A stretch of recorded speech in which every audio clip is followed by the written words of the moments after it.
ان شاء الله النهارده هعمل لكم دبابيس الفراخ بطريقه سهله وبسيطه وبتتبيله جميله جدا. بصوا عامله ازاي. الاضاءه هي اللي وحشه يا جماعه، والله الاضاءه هي اللي وحشه، لكن الفراخ بسم الله ما شاء الله عليها زي الفل. بس قبل ما اقول لكم الطريقه حطوا لي لايك وشير وفعلوا الجرس عشان يوصل لكم كل جديد بعمله، واللي بيكلمني من البلاد يكلمني عشان انا ببقى مبسوطه قوي لما بيكلموني والله، واللي هم عايزينه انا هعمله لهم. ويلا بينا على الطريقه. شايفين اهي بصوا.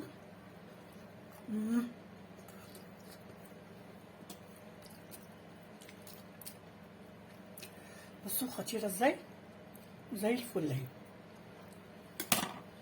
اعملوها بس التتبيله دي. بصوا مستويه اهي،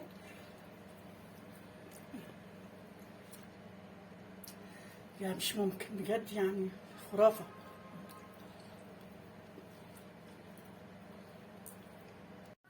بسم الله الرحمن الرحيم. السلام عليكم ورحمه الله وبركاته. السلام علينا وعلى عباد الله الصالحين. ما يحلى الكلام الا بذكر الله والرسول عليه الصلاه والسلام. ان شاء الله النهارده هعمل لكم دبابيس الفراخ مشويه في الفرن بطريقه جميله جدا وحلوه. ده دبابيس الفراخ ممكن تعمليها بفرخه يعني وتقطعيها صغير، ممكن تعمليها بالوراك، بس ممكن تعمليها باي حاجه زي ما انت عايزه.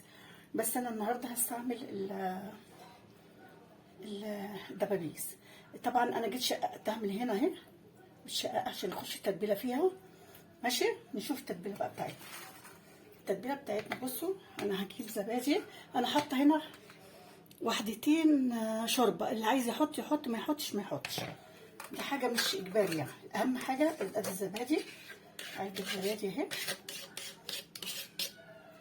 ماشي، وهنحط بشاره ليمونه.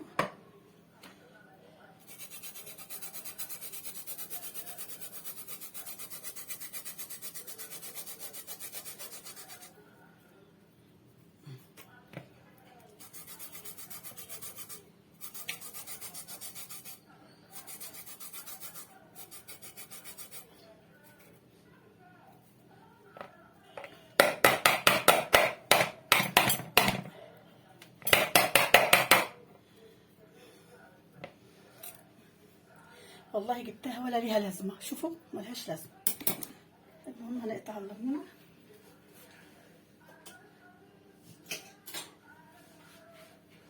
حطينا هنا بشر الليمون، يبقى حطينا هنا الزبادي ورقتين شوربه، وادي بشره ليمون، وادي ليمونه معصوره اهي.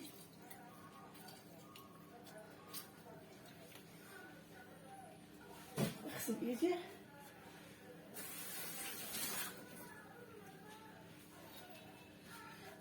وهنحط زيت،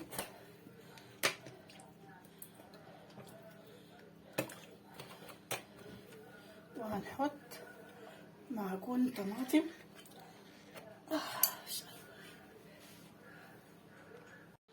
هنحط معجون طماطم معلقتين.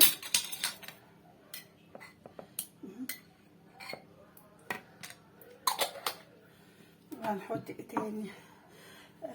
هحط شويه هريسه من اللي عندي دي، الشطه اللي انا عاملاها بتدي طعم حلو. وهنحط جنزبيل فريش دقاه مع الايه، مع الثوم، فصين توم كده مع جنزبيل فريش. مفيش جنزبيل فريش حطي جنزبيل عادي.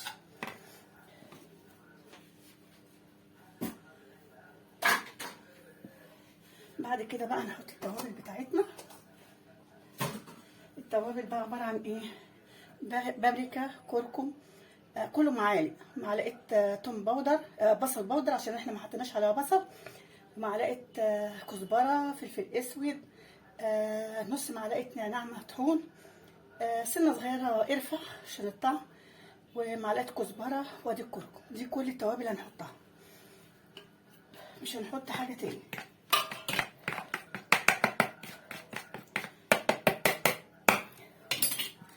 كل الحاجات دي نقلبها كده بقى. بسم الله الرحمن الرحيم.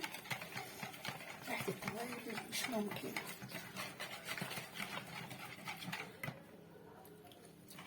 انا ما حطيتش ملح، ليه؟ عشان انا حاطه ورقتين شوربه، بس هحط شويه ملح صغيرين بس كده.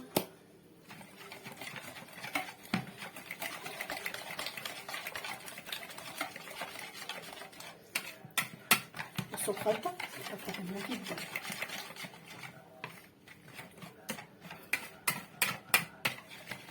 هنحط بقى فيها الفراخ. انا طبعا الفراخ عامله لها منقوع الملح، ملح وسكر وليمون وخل، عشان كده تلاقيها بيضه زي الفل.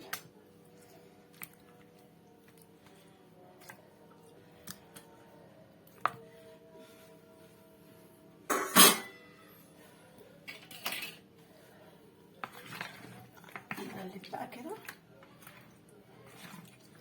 لازم تدخلي التتبيله جوه الفتحات علشان تدي طعم حلو.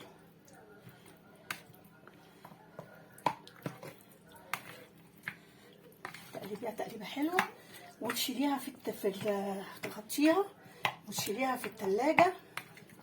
لا يعني ممكن تعمليها النهارده، تعملي التتبيله دي يعني، وبكره تروحي ايه عاملاها، او ممكن تعملي التتبيله وتعمليها بعد شويه، مش مشكله، بس استني عليها شويه كده. يبقى خلصنا.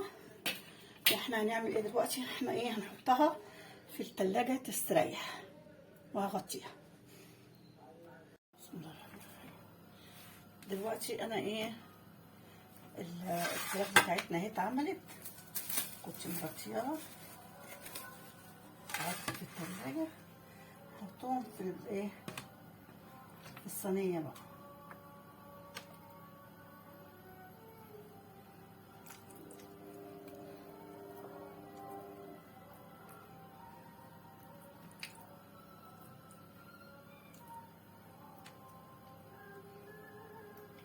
هحطها في الفرن على درجة 180. انا مش هغطيها بالفويل. ليه بقى؟ علشان انا عايزاها تتقرمش من فوق وتبقى طرية من جوه.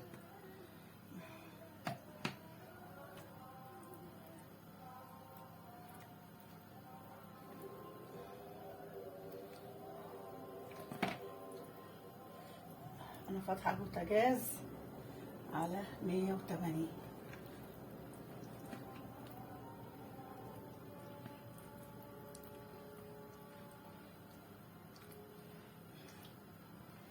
بس كده هنحطها بقى، هحطها في البوتاجاز وما تستوي هطلعها لكم. الدبابيس اتعملت اهي، بصوا منظرها جميل ولا الريحه؟ الريحه في الشقه، انا معرفش الريحه ضاربه تحت ولا لا، بس في الشقه ضاربه قوي قوي. انا عايزه بس افتح واحده. بصوا مستويه ازاي، شايفين اهي.